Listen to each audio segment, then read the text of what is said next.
Hey sports fans, welcome to the first weekly wrap-up of the Lansing Area Blood Bowl League. My name is Rob, aka Lantern Noir, and with me, Chuck Norseman, here to talk about this week's league results.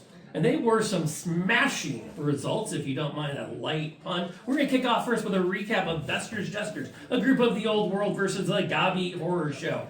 Goblins, wouldn't you know it. Final score, Vester Jesters 1, Gobby Horror Show 2, which is phenomenal given the number of casualties and powerhouses put on the field. The Vester Jesters scored 1 casualty, the whole Gobbies managed 2, but unstated in that total is the fact that the Goblin Thrower managed to throw a bomb right on his own team. And that led to an actual casualty. Tends to happen. It absolutely can.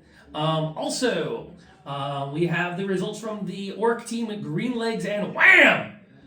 Versus the Snotling Snot Trans. Final score, Green Legs 3, Snotling Snot Trans 0. The real takeaway from that was the 8 casualties inflicted by that Orc team. In it, the coach nominated Thing 2 as his MVP, while the fans all huddled around Yertle the Hurtle, Team Troll. Not to be outdone, the Snot Trans considered Not My Bomb the coach's choice, and the fans all flocked to, I don't know if I'm pronouncing this correctly, Red Shirt 6.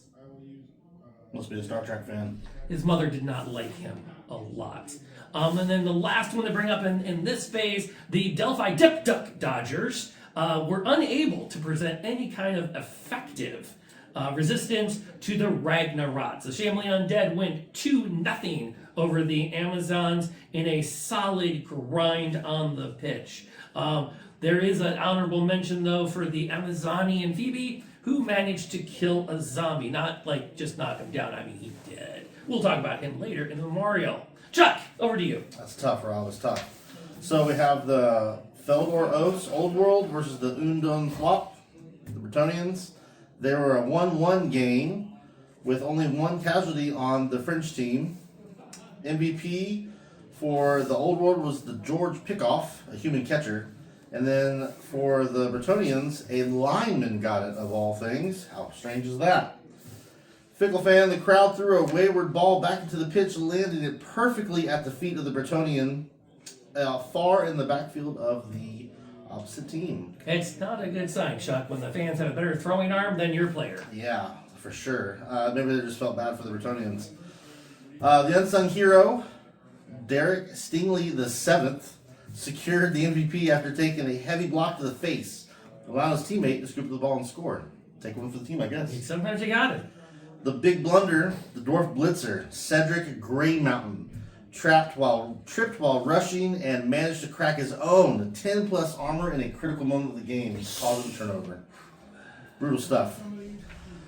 Another game that had exciting highlights was the Dansville Dan Rats Scrivens versus the Tomb King Knee Capitators. Another 1-1 game. Very low scoring considering the Rats are so much faster. But the casualties kind of proved it why. Am I reading this correctly? They got 4 casualties? Yeah. Oh, they were just murdering rats left and right. Left and right. I do believe one is actually no longer with us. Yes, this overkill, the Dan Rats Gutter Runner, was subject to a insanely 12 2d6, 12 2d6, and a 16 on the d16 foul. Wildly ranges as the most dead Skaven a player could possibly be. Ending out in this first section, the store owner of the 10 Pounds of Chaos versus the Norse Code Violations. The Norse took away the victory with a 2-0 win with 4 casualties against the Chaos Force, which is unheard of. The real MVP of it is, I think, the Centaur, Dan Centaur, ran across the field, drop kicked a Valkyrie, knocked the ball into the crowd. The crowd threw it on the Chaos Force side, all the way across the field, away from all Norse players. And then the next turn, that same Centaur bashed someone in the face, ran all the way across the field, triple go forwarded, and picked the ball.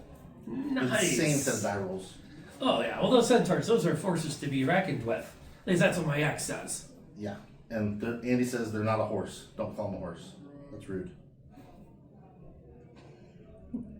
Continuing our recap, Savage Joe's Gym of Lizardmen went up against High Elves Elves. The Lizardmen came out with a 1-0 win. We are still waiting on the results of that game. Shout out to the Sunfall Star Striders and their 3-1 win over the Skull Ranch Riders of Corn. According to reporting, more than half of the Elven Union team was off the pitch with either injuries or concussions, and somehow the Elves still managed the 3-1 win. Wow. And then to round out this particular bit of segment, the Fungus City Cheats, at least they truth in advertising, Goblin team scored the 3-1 win over Scorched Turf, a human team that perhaps ended up more scorched themselves. Okay. All right. Other games on my side, we had the Tomb Raiders versus the Befoulers. The Nurgles scored 1 touchdown and got 4 casualties over the Tomb Kings, showing they're the bashier bash team. We had the Silly Gooses, Gnomes, versus the Durin Defenders, Dwarves.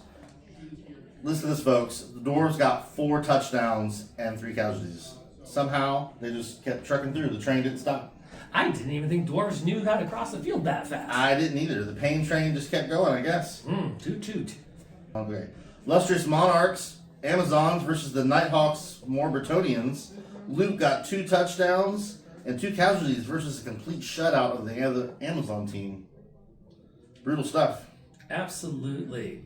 And so that's that. We got a couple more scores to review. The Ramble Shamble squad of Shambling Undead came up short against the Walhalla Warboys Snotling team. That was a 2-0 win for the Snotlings. They managed to inflict 3 casualties, but suffered 5 of their own at the hands of the Snotlings Undead. caused 3 casualties? The Snotling team, well, they do have ogres and train trolls. Okay. So not. I'm not sure the Snotlings were the ones. We'll have to check the reporting on that one. But if you really want to have seen blood, you missed a game between Lizard Skinnerd, the Lizardmen, and the Wait is Ogre. The Lizardmen took the win with a 1-0 win over the Ogres, inflicting 9 casualties 9 on the Ogre team. Folks, the gauntlet is now down who, in week 2, can break double-digit casualties in a single game. Hopefully not anyone I'm up against. No kidding. Well, I'm facing Amazon's next round, so Yes. we'll see. Thank you for watching. Quick shout out to our sponsors, Honest Al's Apothecary. Who do you want on your side when the going gets tough and the tough hit the turf? Honest Al's Apothecary, the official apothecary of all Amazons. Nice. Huge shout out to our helpful judges. What are we going to call these? Oh, yes, absolutely. Huge shout out to our judges that helped us out. Andy. Josh. And just about anyone else that's got the experience that's been hanging around, helping out with the games. The newer players absolutely appreciate it. For sure. All right, let's sign it off. This is it. See you guys next week. Enjoy the game. One more time, my name is Rob, a.k.a. Lantern Noir. And my name is Chuck Norrisman. We'll see you next week. Stay safe.